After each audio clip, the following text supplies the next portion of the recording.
안녕하세요.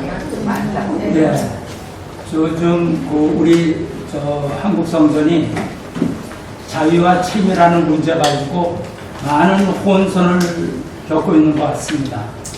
정말로 어려운 일이 많이 일어나고요. 그래서 오늘은 제가 자유와 책임이라는 내용 가지고 한번 여러분하고 얘기하려고 합니다. 미리 말씀드리는 것은 이것은 저 개인의 생각으로 하는 말입니다. 제가 드리는 말씀이 한국 성전을 대표하는 그런 말씀은 아니에요.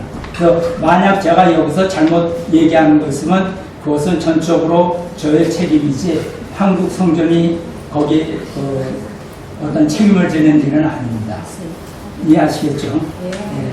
이 내용은 제가 좀 자유와 책임이라는 내용을 두고 좀 이렇게 많은 생각을 하는 중에 이제 떠오르는 생각이 있어서 정리한 내용입니다. 우선 자유와 책임의 의미에 대해서 한번 좀 생각해 보기로 하죠.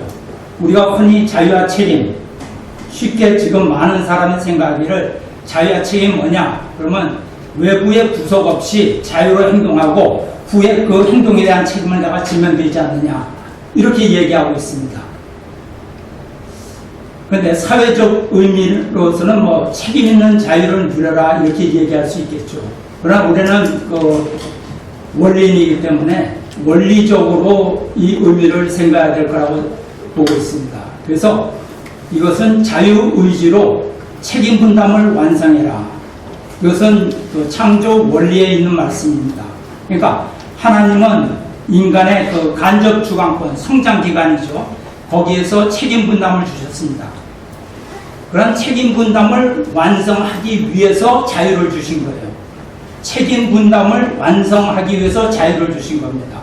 왜냐하면 인간은 자유가 없으면, 즉 강제에 의해서 행동하면 그 인간은 주인이 못 됩니다. 시키는 대로 하기 때문에.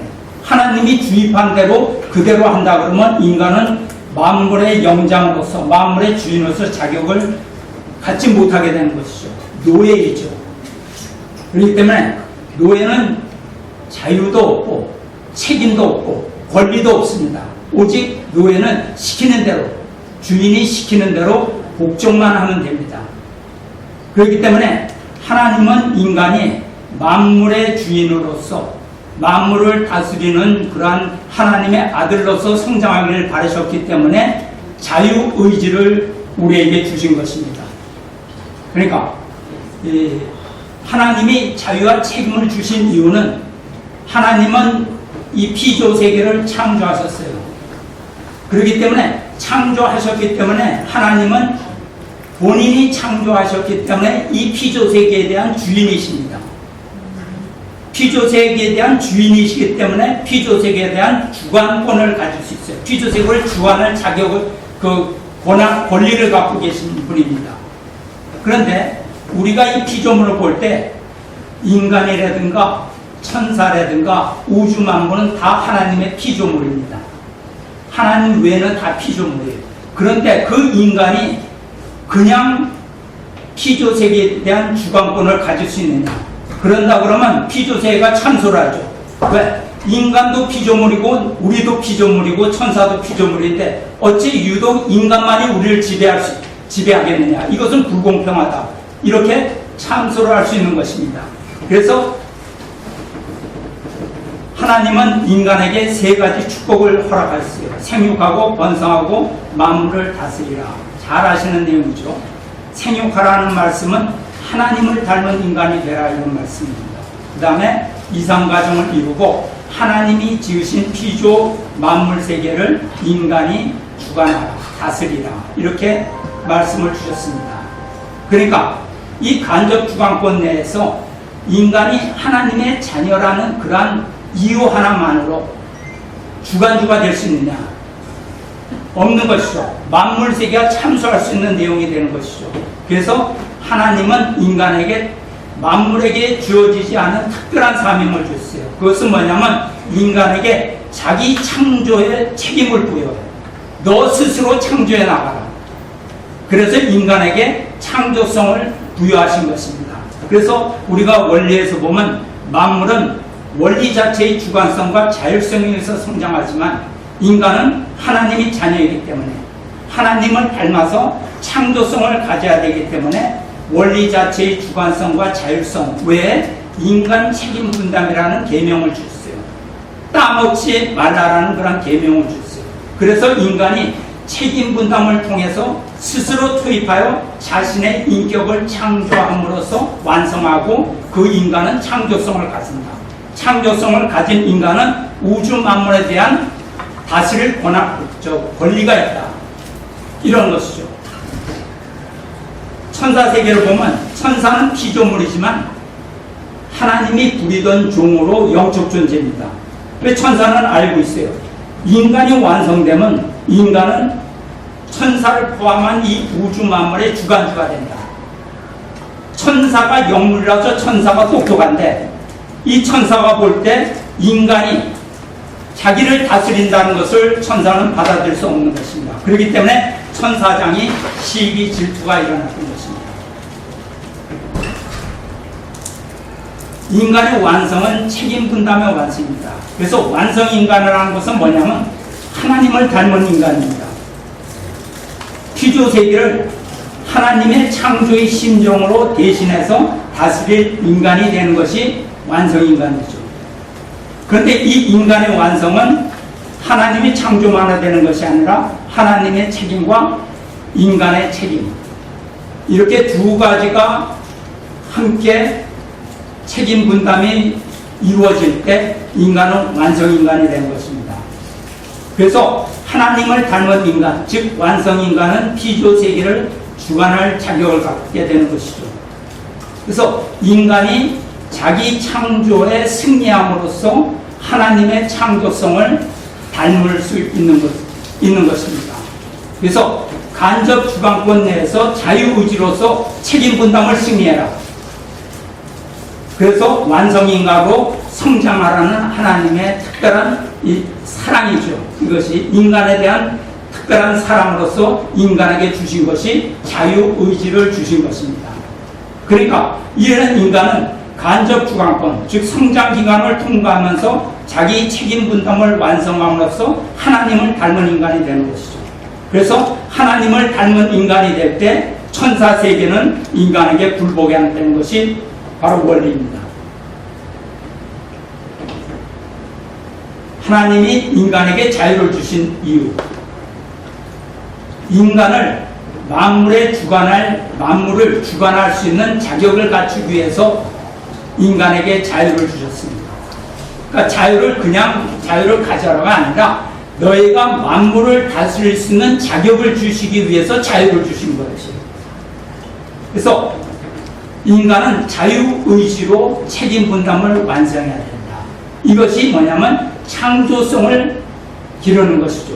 그래서 간접 주관권 내에서 만약 하나님이 인간의 자유를 무시하고 간섭을 하면 그 인간은 자유의지를 잃게 되는 것이죠. 자유의지를 잃게 되면 창조성을 가질 수 없는 것이고, 창조성을 가질 수 없으면 인간은 만물에 주관할 자격을 상실하게 되는 것입니다.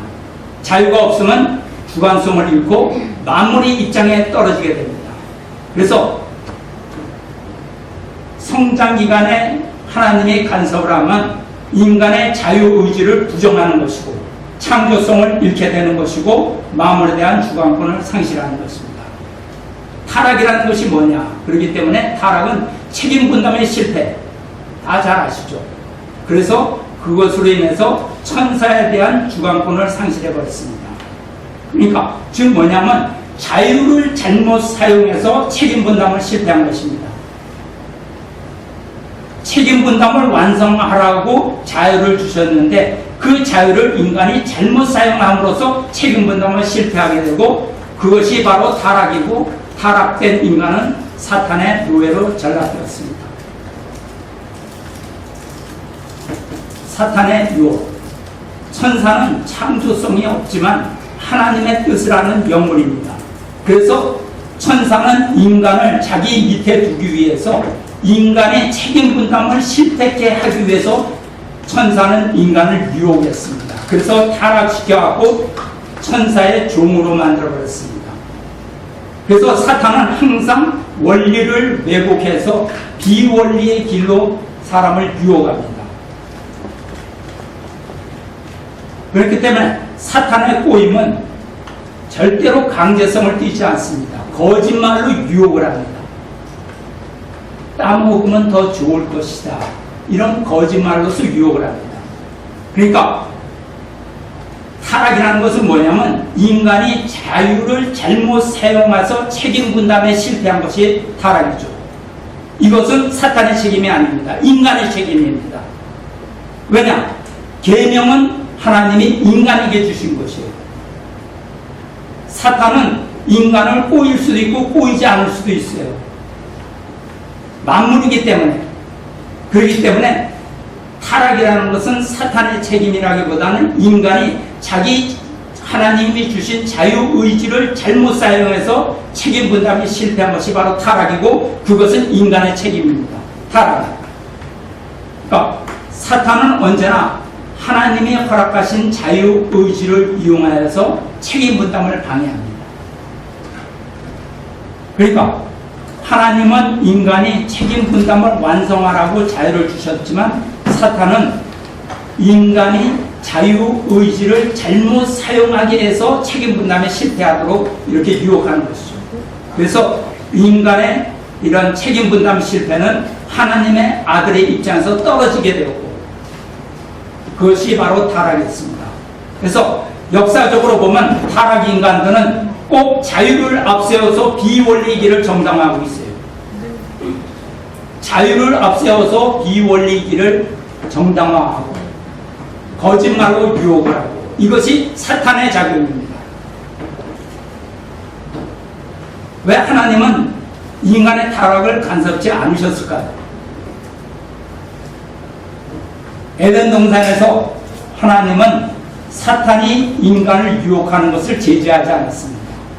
우리가 생각하면 아니 하나님은 그때 하지마 하고 막았으면 아니면 인간 보고 따라가지마 하고 막았다면 이렇게 타락으로 인해서 골치 아픈 인류 역사가 되지 않았을 텐데 왜 하나님은 그걸 다 아시면서 전지전능하신 다 아시고 무엇이든지 할 수 있는 능력을 가진 하나님께서 그것을 가만히 있었냐. 그래서 어떤 철학자는 타락은 하나님의 책임이다. 하나님이 전지전능하신 분이라면 타락은 하나님의 책임이다. 이렇게 주장하는 사람도 있었어요. 그런데 그 이유는 뭐냐면 간접 주관권에서 자유를 통해서 책임 분담을 완성하는 것은 창조 원리입니다. 그러니까 하나님이 거기에서 인간의 자유를 구속하게 될 때는 하나님 스스로 당신이 세우신 창조 원리를 파괴하시는 것이에요. 그래서 당신이 완전 무결하신 하나님인데 하나님이 원리 자체를 창조 원리 자체를 부정하면 하나님의 완전성도 파괴되어 버립니다. 그렇기 때문에 간접 주관권에서 인간의 책임 분담에서 하나님은 간섭을 절대로 하실 수 없는 것이죠. 두 번째로 만약 인간의 자유의지를 무시하게 되면 인간의 창조성을 파괴하게 됩니다. 그러니까 그 인간은 만물과 똑같은 입장으로 시달게 되는 거예요.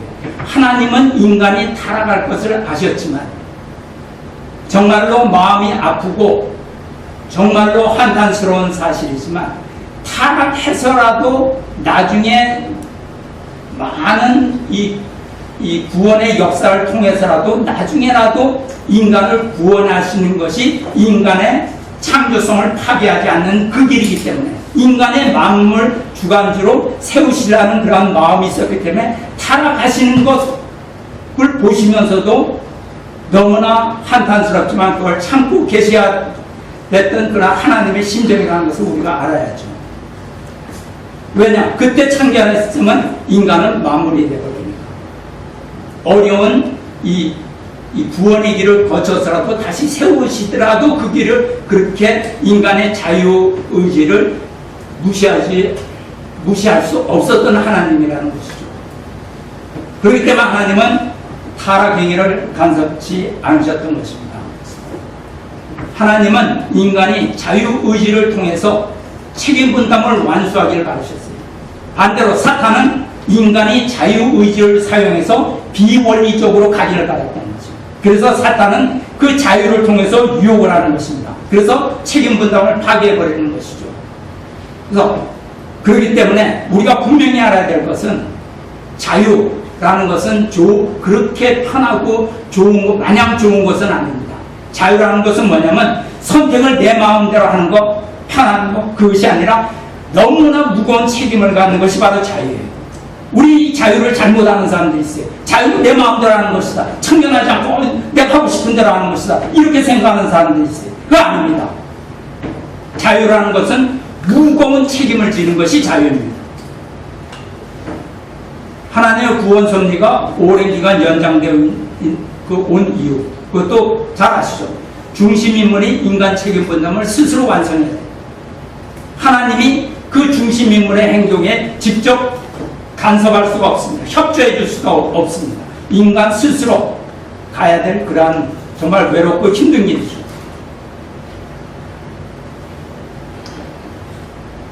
자유와 책임 시대 선포. 참아버님께서는 메시아로 오셔가지고 당신의 책임을 완성, 완결, 완료를 선포하셨어요. 승리하셨어요. 그런데 해와 입장인 한씨 어머니가 한씨 어머니도 참 어머니로서의 책임 분담 길이 있었어요. 아버님은 한씨 어머니가 위험하다는 걸 아셨어요. 저도 옛날엔 그랬어요. 아버님도 참 답답하시지. 왜 한씨 어머니가 그렇게 잘못했을 때 한테 혼내가지고 똑바른 길을 가도록 하고 제자들에게 이런 것은 틀린 것이니까 만약 이렇게 되면 따르지 마 하고 가르쳐주고 말 안 들으면 강제로라도 어떤 조치를 취했으면 오늘날 이렇게 통일교회가 이렇게 혼란스러워지지 않았을 거 아니냐, 이런 의문이 있었어요.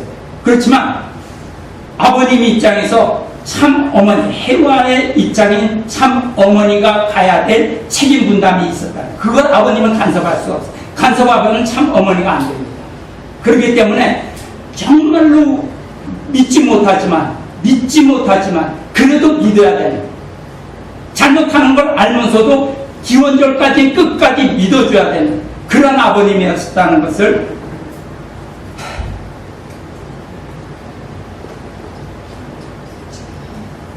우리가 알아야 돼요. 그래서 기원절까지 참고 책임 부담을 완성하시기를 간절히 고대하셨던 것이죠. 가정연에서 아버님이 성하시면서 엄마 잘 부탁해 이런 말씀하시다. 그것을 가정연합을 잘 부탁해 이렇게 받아들이고 있습니다. 그게 아니죠. 참 어머니의 길을 똑바로 좀 가주라. 승리해라. 참 어머니로서의 책임 분담을 완성해라. 이걸 잘 부탁하신 거죠. 어머니 잘 부탁해. 그거를 가정연합은 당신한테 맡길 테니까 당신이 알아서 잘하고 아들도 잘 저거하고 이렇게 하라고. 그게 아닙니다. 원리를 바라봐야죠.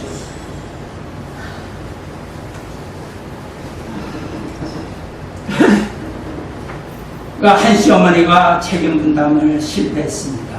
그래서 하나님의 축복 시대가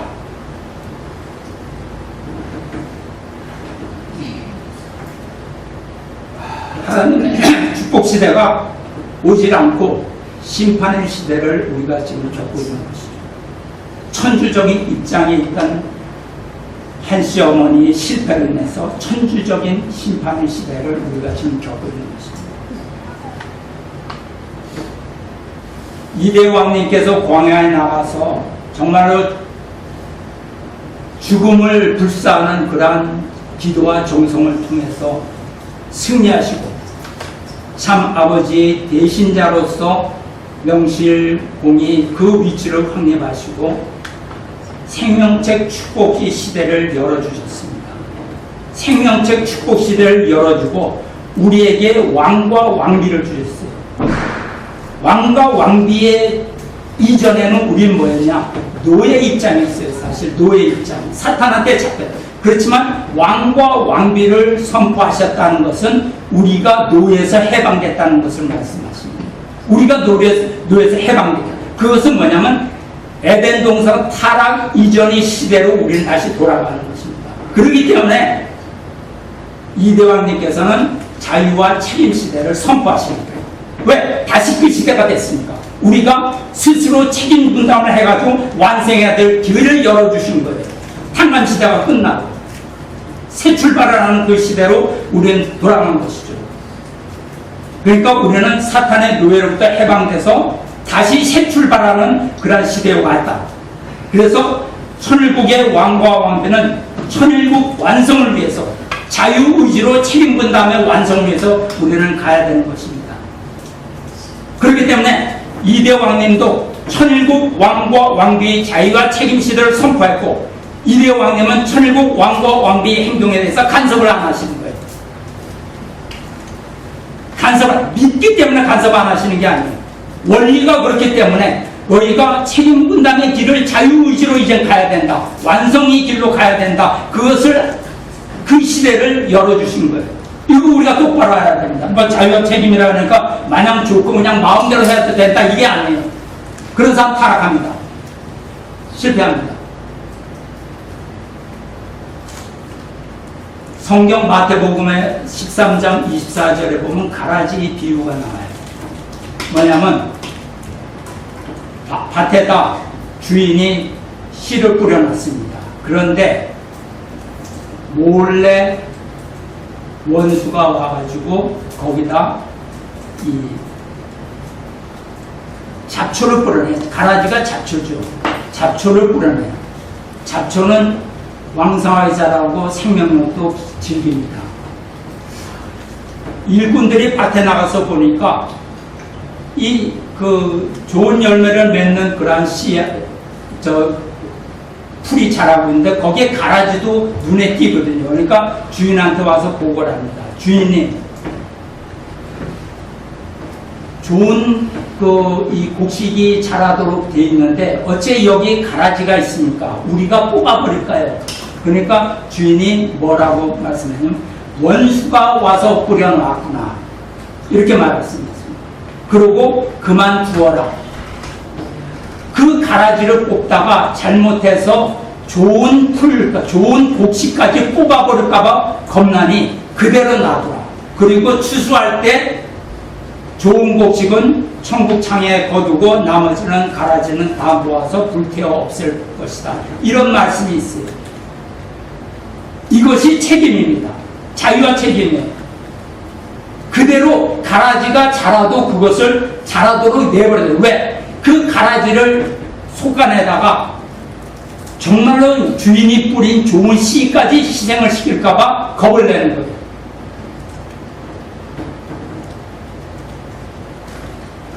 이 가라지가 함께 자라서 좋은 씨의 성장을 방해하고 있습니다. 그래서 천국에 이르는 길에는 좋은 씨앗과 가라지가 함께 자라게 될 것이라는 사실, 그리고 추수 때가 되어서 비로소 참과 거짓이 판명될 것이며 그 배후 세력, 가라지 늘 모조리 다 쫓아낼 것이라는 것을 의미하는 그러한 내용의 말씀입니다. 자유란 무서운 책임을 의미하는 거죠. 현 사태에서 성전 식구들이 이대 왕님의 뜻에 대해서 혼란이 많이 일어나고 있습니다. 이대 왕님은 자유 선택을 부정하고 구체적인 지시를 내려주지 않으세요. 참견하지 않으세요. 이래라 저래라 그런 시대가 아닙니다. 스스로 깨달아 자유의지로 책임을 완성해서 완성인간의 길을 가야 되는 것이죠.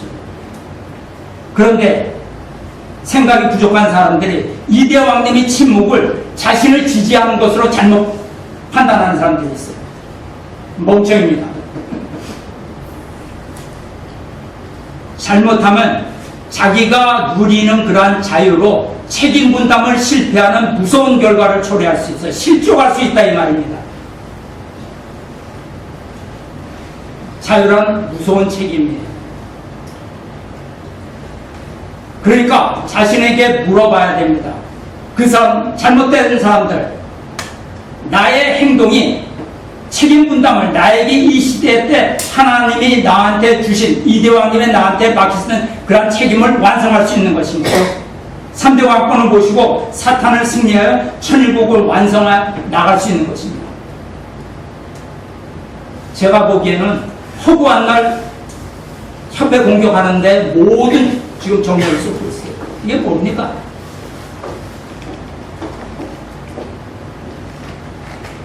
성전 2세에게 하고 싶은 그런 말이 있습니다. 2세로서 훌륭하게 성장했습니까? 2세들? 저는 동의할 수 없어요. 다른 말로 이상과정을 이루고 3대 왕권을 모시고 이 세계에 승리하여 세계를 주도할 수 있는 인재가 됐느냐? 한번 생각해 봐야 됩니다. 사회적인 면에서 뛰어났습니까? 이 사회에서 더 나아요? 지적인 면에서 그들보다 사회 사람들보다 더 똑똑합니까? 그들을 후려잡아가지고 이상세계로 인도할 수 있는 능력이 돼 있습니까? 경제적인 면에서 그들보다 더 훨씬 더 많은 어떤 경제력을 가지고 있습니까? 아니면 신앙적인 면에서 1세들이 고개를 숙일 수 있는 그런 신앙을 가지고 있습니까? 나는 그렇게 안 봅니다. 어려요. 굉장히 어려요. 오히려 더 부족한 면을 많이 봅니다. 사회에 있는 애들보다.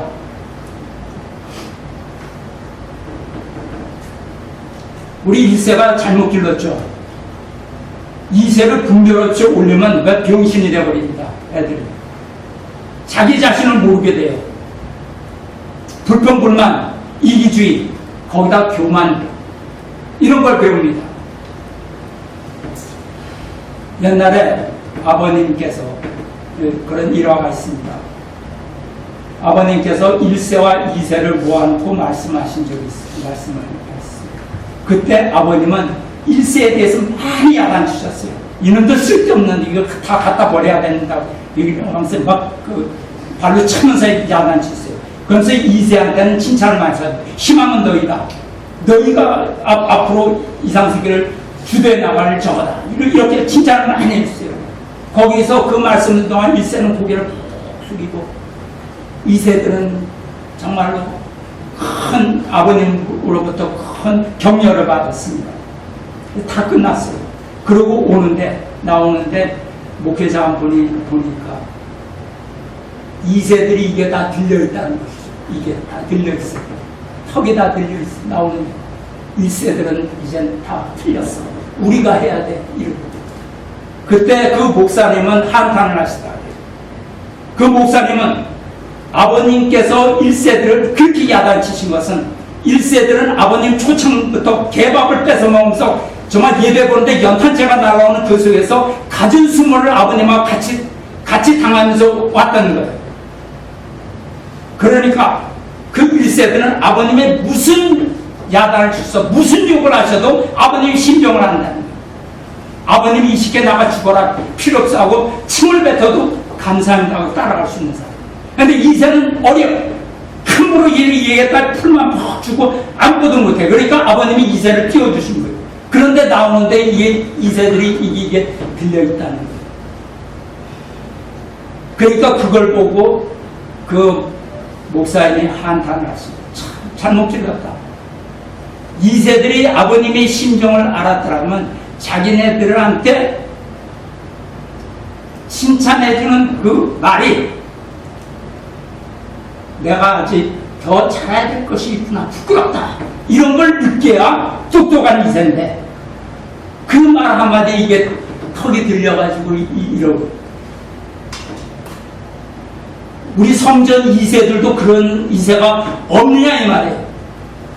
내 보기에 눈에 띄어요.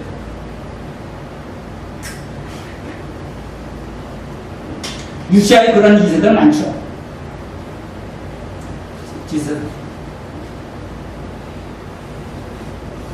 2세가 귀한 이유, 2세가 잘나서 귀한 것이 아닙니다. 하나님이 2세를 사랑하시기 때문에 귀한 거죠. 2세가 잘나서 귀합니까? 참 아버님이 혈통복귀를 통해서 2세에게 1세보다 더 나은 하늘의 신정에 더 가깝고 타락성을 벗는 그러한 과정을 더 나은 이세를 길을 열어주셨기 때문에 귀한 거죠.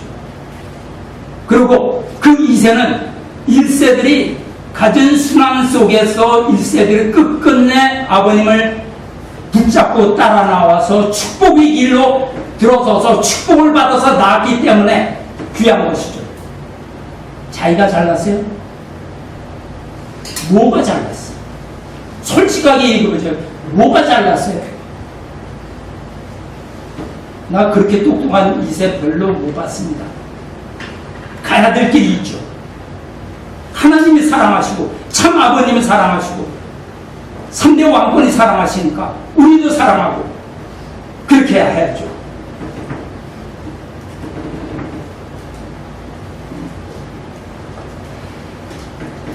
성경 마태복음엔 씨 뿌린 자의 비유에 나옵니다. 말씀이 그러니까 씨를 뿌리는데 이 씨가 바로 말씀의 씨입니다. 더러는 길가에 뿌려지고 더러는 돌밭에 뿌려지고 더러는 가시밭길에 뿌려지고 더러는 좋은 땅에 뿌려졌다는 그런 비유가 나와요. 그래서 길가에 뿌려진 것은 땅에 심어지지 않았기 때문에 새가 와서 먹어버립니다. 돌밭에 뿌려진 것은 뿌리가 돌 속 깊이 뿌리를 내리지 못했기 때문에 해가 돋을 때 그 뿌리가 말라버려요. 가시떨기에 뿌려진 것은 가시떨기에 쌓여서 씨가 성장을 제대로 하지 못합니다. 그렇지만 좋은 땅에 뿌려진 것은 100배의 결실, 60배의 결실, 30배의 결실을 맺게 됩니다. 즉 새가 와서 먹는 것은 깨닫지 못한 자에게 악한 자가 와서 뺏어버린다는 그런 비유 말씀입니다. 돌밭에 뿌렸다는 것은 뿌리가 없어서 환란과 박해, 혼란에 스스로 쓰러져 버리는 그러한 열매를 맺지 못하고 그냥 없어지는 그러한 씨가 됩니다. 또 가시떨기 하면 세상의 염려와 유혹으로 그러한 성장이 안 됩니다. 그렇지만 좋은 땅에 뿌려지는 것은 말씀을 듣고 깨달아서 성장하는 자, 이런 자는 100배, 60배, 30배의 결실을 걷는다는 그런 얘기가 있습니다. 무릇 있는 자는 받아서 더욱 넉넉하게 되되 없는 자는 있는 것마저 빼앗기리라, 이런 말씀이 있어요. 혹독한 말씀이죠. 그들은 보아도 보지 못하고 들어도 듣지 못한다, 깨닫지도 못한다. 귀 있는 자들아 들을지어다. 예수님이 이렇게 한탄에 말씀하셨습니다. 우리가 이 세들을 어떻게 길러야 되느냐? 어떻게 이세가 훌륭합니까? 훌륭하게 돼야죠. 훌륭하게 될 수 있는 씨앗이죠. 자체가 훌륭한 게 아니잖아요. 이세의 자유와 책임 분담, 생명책 축복 가정으로 이대 왕께서 천일국의 왕과 왕비의 자격을 주셨습니다. 그래서 고난권으로 돌아온 1세가 3대 왕권을 모시고 싸워서 사탄을 분립해서 우리가 그러한 2세를 지금 기르려고 하고 있습니다. 그런데 자유를 앞세워서 신앙 지도를 거부하는 2세 묻고 싶어요. 충분히 성장했냐? 자신 있어? 묻고 싶어요. 협회와 대화를 거부하고 교육을 거부합니다. 그런데 또 하나 웃기는 것은 우리는 말 안 들었지만 협회는 우리를 지원해야 된다. 이건 좌파죠. 노예 근성을 가진 좌파들이 하는 짓이죠. 공짜로 무조건 얻으려고 그러는 거. 이거 좌파 아닙니까? 어디서 그런 걸 배웠어요? 한심해요. 노예 근성을 가진 것.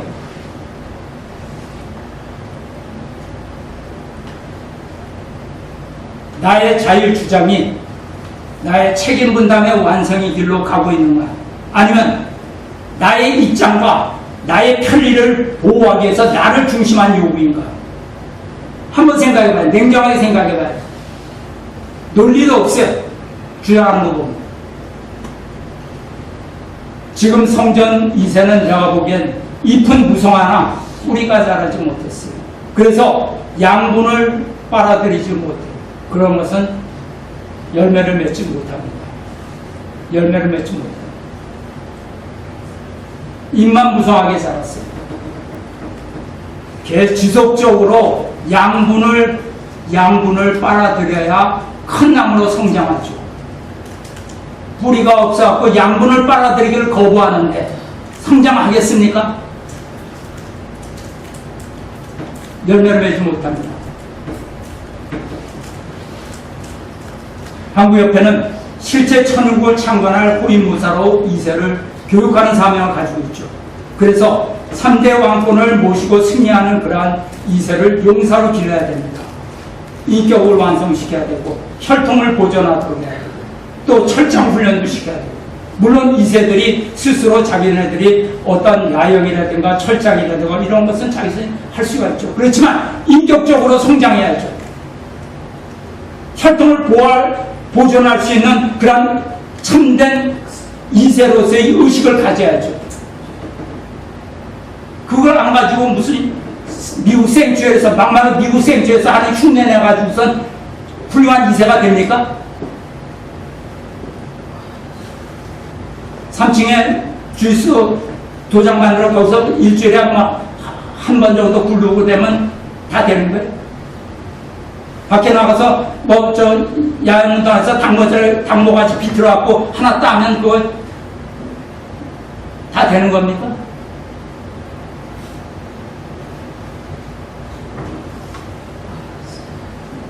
만물 주관에 정신을 가져야죠.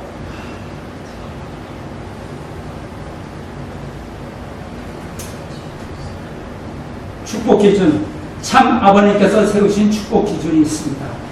3년 전도 믿음의 3자녀 7일 금식, 3년서 7년간 헌신하라, 40을 성별하라. 그것은 뭐냐면 원리인으로서 참부모님 3대 왕권을 모시고 뜯기를 끝까지 가서 승리할 수 있는 그런 사람들을 만들기 위해서 그런 수련의 그 과정을 거쳐야 됩니다. 그렇지만 그 이후로 축복 기준이 파괴되고 사악한 목회자들이 가정이 하나 있을 때 자기 실적을 위해서 무분별한 축복을 시켰어요. 농촌에서 장가 못 가는 사람들 너 결혼시켜줄게. 대학 나온 여자하고 결혼시켜줄게. 이렇게 꼬셔가지고 하나님도 모르고 참부모가 누군지도 모르고 원리가 뭔지도 모르고 신앙교육도 받지 않고 그런 사람 무조건 다 축복시켰습니다. 책임없는 축복 과정을 만들었어요.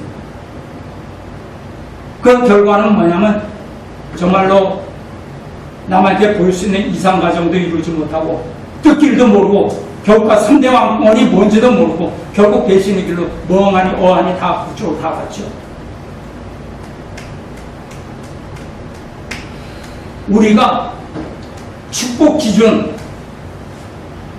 기준에 필수적인 기준이 있습니다. 그것은 뭐냐면 아버님의 고난권 들어서 3대 왕권을 인정하고 아버님의 고난권으로 돌아온 사람은 축복 기준입니다. 그렇지만 그것이 다가 아니에요. 그것이 다라고 주장하는 사람이 있어요. 다가 아니고 그 다음에 권장사항이 있어요. 세세하게 다 나와 있습니다. 그건 하면 할수록 좋은 거예요. 그런데 그거 하면 그거 따르면 무슨 노예라고 생각해, 바보들이. 아버님이 세우신 기준을 맞춰가지고 좋은 신앙자서 기르는데 그 교육을 받으면 바보라고 생각해. 누가 바보입니까? 멍청하고. 그걸 또 옆에서 부모들이 북돋아요.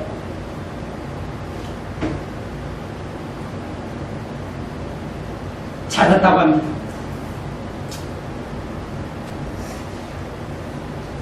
자기 마음대로 영상 하나 해갖고 우리 고난권을 받았으니 축복받자. 신앙이 없어도 축복 받으면 그것도 축복 과정인 축복 과정이 아닌 건 아닙니다. 축복 과정인 축복 과정이. 문국진 감사원장님이 표현했어요. 축복의 받는 방법에 대해서 이렇게 했는데, 차에 수리하는 것 비교했는데, 더 쉽게 좀 말씀드리겠습니다. 우리가 예를 들어서 차를 산다고 그러면 많은 돈을 주고 비싼 차, 예를 들어서 우리나라에서 제일 좋은 차, 에쿠스 차를 살 수도 있고, 그 다음에 돈이 없고 그냥 가장 싸게 해서 저 티코 같은 차도 살 수 있어요. 티코도 차고 에쿠스도 차입니다. 차 아닌 건 아니에요. 분명히 타고 가는 차입니다. 협회에서 티코가 차가 아니라고 한 적이 없어요. 그런데 그 사람들은 왜 티코만이 차라고 주장하는 거예요?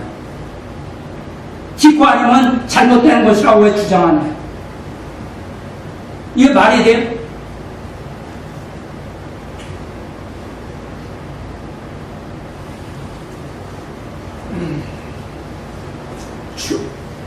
우리는 축복 기준을 선택할 자유가 있습니다.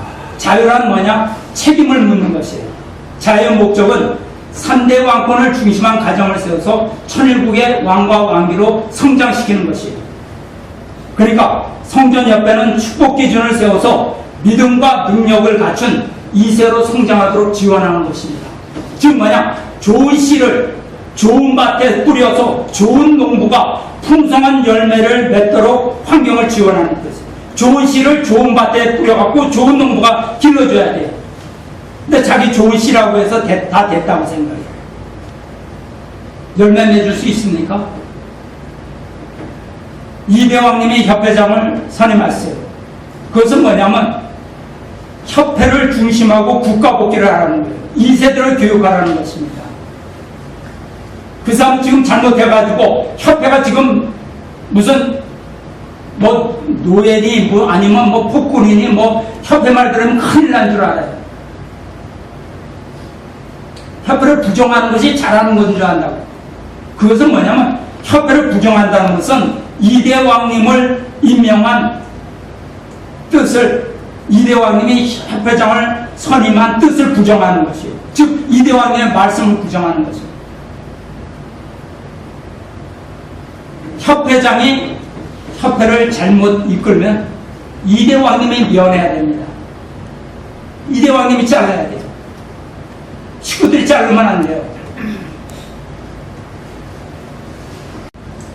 식구들이 협회를 비난할 자격이 그냥 없냐? 있어요. 있습니다. 그런데 어느 때냐? 협회가 3대 왕권의 섭리를 부정하고 떠나면 그때 비판하고 교체해야 돼요. 그거 아니라면 함부로 날지만 안 됩니다. 협회가 3대 왕권을 배신할 때 협회를 갈아치우라 이거예요.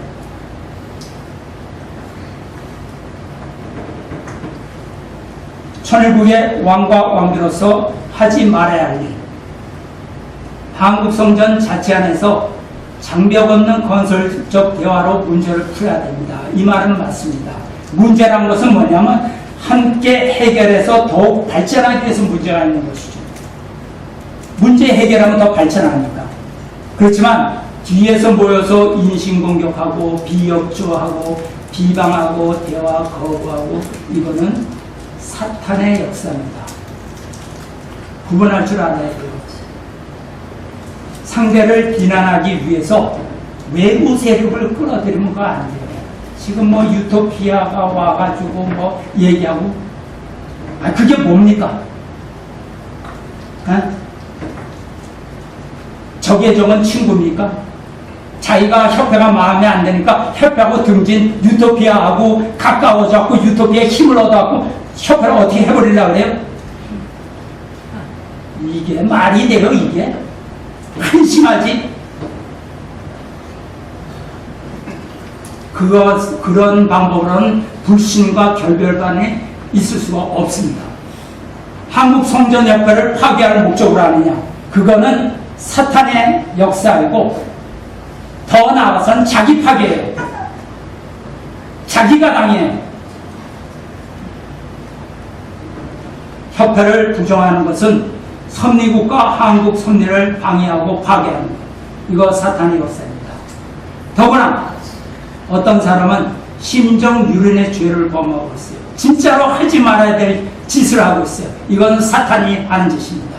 저는 분명히 그건 사탄이 하는 짓이에요. 자유와 책임이 시대예요. 이대왕님은 성전을 선택할 자유와 책임을 주셨어요. 선포했어요. 자유를 통해서 스스로 책임 분담을 완성하기 위해서 스스로 성장하라. 왜? 자유가 없으면 성장하지 못합니다. 성장 기간 동안에 자유를 줘가지고 성장하도록 했기 때문에 그 자유를 빼앗으면 성장이 안 돼요. 그래서 천일국 주인에게는 자유와 선택권이 있습니다. 왕과 왕비아가 있고 이세들도 있고 협회도 있습니다. 그러니까 협회의 기준과 맞지 않으면 거부할 자유와 선택이 있는 거예요. 자기들만 있다고 생각하면 안 돼요. 협회 기준을 자기 기준에 맞춰서 바꾸려 하지 말고 그건 자유의 오남용입니다. 그래서 자기가 맞지 않으면 협회를 떠나면 되는 거예요. 끝까지 안 맞으면 협회가 떠나게 하면 되는 거예요. 한국협회는 사조직을 만들어서 식구를 노예한 적이 없습니다. 3대 왕권과 식구를 연결시키는 중개자의 역할이며 개방적 조직으로서 문제가 정상적으로 제기될 때는 언제나 회의를 통해서 개선할 수 있습니다. 지금은 심판의 시대입니다. 사탄 세계와 피나는 싸움이 눈앞에 있고 한국이 지금 존폐의 위기에 지금 있습니다. 망하느냐 한국이 다시 선미국가로서 다시 그 위치를 찾느냐. 이대왕님을 참 아버님의 나라 한국으로 다시 모셔야 하는 사명이 있어요. 그래서 우리는 한미동맹활동, 아벨 기독교 전도활동, 권한권 축복활동, 유튜브 활동, 많은 활동을 하고 있습니다. 그런데 그 사람들 하는 일이 뭐예요? 이거 했습니까? 제가 어제 종말 회의할 때 보면서 한 30가지 그 회의 내용이 이렇게 받아 적다 보니까 나오더라고요. 그때 그럼 그 사람들이 이 30가지 중에 뭘 한 개라도 뭘 했느냐 그 생각이 납니다. 이 30가지 중에 너희가 한 게 뭐야? 한번 짚어봐. 내가 볼 땐 찾을 수 없었어요. 이딴 것이 맨날 비방하고 편 만들고 거부하고 이것이 다였어요. 물론 제 얘기 듣고 기분 나쁠지 모르지만 사실이니까 사실로 생각하니까 하는 말. 본인의 자유 선택이니까 본인이 원하지 않으면 당신의 길을 가라. 상관 안 한다. 서로 비방하면서 뭐 비방하고 소모하지 말자. 그 자유와 책임 시대. 협회는 협회의 길을 가고 협회와 정 생각이 다르면 목적과 방향이 자기가 다르다면 자기 길을 자기가 가야죠. 이대왕님은 허락하셨어요. 쫓아내는 게 아니에요. 어떤 사람 쫓아낸다 생각하는데 길이 다르니까 다른 길을 가는 거예요.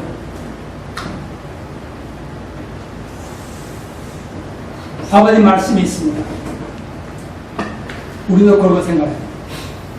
아버님이 초창기 때 하도 주위에서 기독교인과 세상에 인신공격이 심하고 핍박이 심하니까 너무나 억울하니까 아버님한테 제자가 와서 한탄했어요. 아버님 도저히 참을 수 없습니다. 우리 고소합시다. 근데 아버님은 그 많은 핍박 속에서도 아버님은 태어난 모습이었어요. 답답할 정도로 태어나시거든요. 그러니까 아버님한테 우리도 저들 고소합시다. 저 혼내줍시다. 저 거짓말 더 이상 참을 수 없습니다. 그러니까 아버님이 그 말씀하셨어요. 우리가 목적을 향해서 길을 가고 있다. 나그네가 자기의 길을 가고 있는데 어느 동네를 지나는데 개가 짖는다. 나한테 개가 짖는다. 개는 낯선 나를 보고선 도둑놈이라고 생각해서 짖는 거야. 그러면 내가 그 개한테 내가 도둑이 아닌데 네가 왜 나를 짖느냐고 개하고 마주서 갖고 싸울 거냐 이거예요. 개는 원래 짖도록 되어 있는 거예요. 우리는 우리 길을 가게 되면 개 소리는 점점 사그라듭니다. 나중에 들리지 않게 됩니다. 그런 데 신경 쓰지 말고 우리가 가야 될 길을 가야 되지 않는가. 잘못된 길을 가게 되면 우리가 거기에 혹해서 잘못된 길을 가게 되면 우리도 잘못 가는 것입니다. 그래서 오늘은 자기가 책임에 대해서 말씀드렸습니다. 경청해 주셔서 감사합니다.